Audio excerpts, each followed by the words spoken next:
Yes, my name is Madeleine Staaf Kura, and I'm originally from Sweden, and I have been involved in the wind energy since 2014, when me and my neighbors one Sunday morning woke up with excavators and a construction team on our private property land. Yes, private property land. A project in Turkey, financed and erected by German entities. Despite court verdicts by the Turkish Supreme Court, we were not able to stop the intruders. And the reason is corruption. Financed and supported by the German government and green funds from Europe. And this is maybe the answer of many people's question today, why we are not being heard, why the scientists are not being able to do their work. So, therefore, can you all hear me? Yes.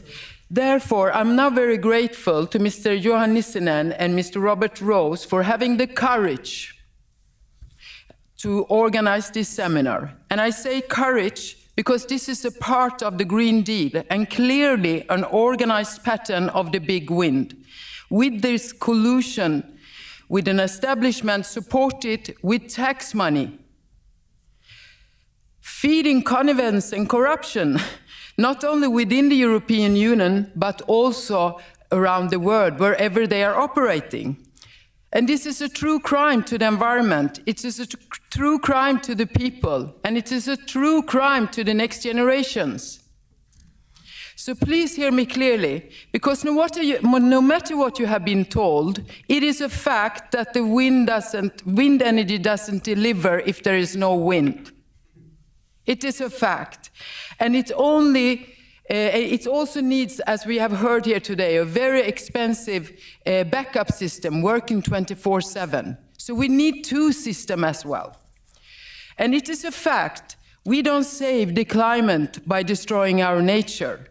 We don't become independent by building constructions of wind turbines all over our lands and in our forests and seas.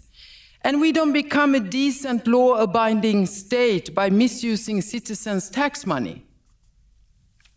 So whatever the people who like or promote the wind energy with its politicians, that they say that we have a challenge. No, this is a problem due to bad political decisions, only favoring the multi-billion-euro wind industry, financed by the union's hard-working people's tax money. And this has led to this chaotic situation we do have today with the energy in Europe. And it is a green bubble that is about to burst, and the wind is not renewable. It is not green. The wind is green and renewable, but the wind energy, the wind turbines are not. So, all decisions that regarding wind are made by politicians, believing they are doing something good, but living in a green bubble, and they have forgotten all the directives that the European Union has built up and adopted during decades. And with this wrong belief, destroying our environment, power system, welfare, and democracy.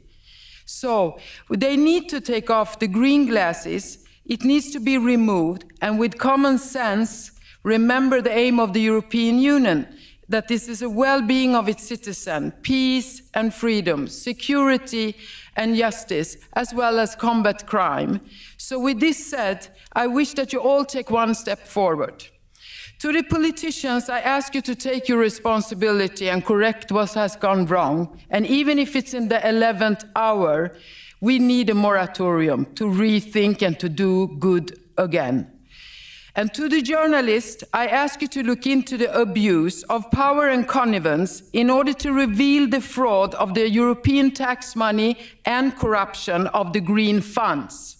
And to the people, I ask you to remember all this when you vote next time, in your own country and at the European election in June next year. So finally, I want to thank everybody that has had the courage and strength to come here today, to all the speakers that we had heard online. and that everyone that is struggling locally, because we are many all over the world and all over Europe that are struggling against the wind industry. And we are not climate deniers, we are not stupid, we are ordinary people living outside in the nature, doing our good everyday work as you all are. And we are in Sweden, we are in Holland, we are in France, in Belgium, UK, Ireland, Greece. We are all over and we are being ignored. And we want our voice to be heard. So, because we are fighting for our health, for our private property, and for our human rights, and to achieve justice against the big multi-billion euro big wind industry. So therefore, thank you, Mr. Nissinen, and thank you, Mr. Robert Roos, and the whole ECR group that has been behind this seminar today, to enable us to be heard here in Europe, in Brussels, in this parliament. We are writing history here today. Thank you for this. Thank you so much for this. We are thousands, maybe 100,000 of people all over that are so grateful for this day. Thank you so much.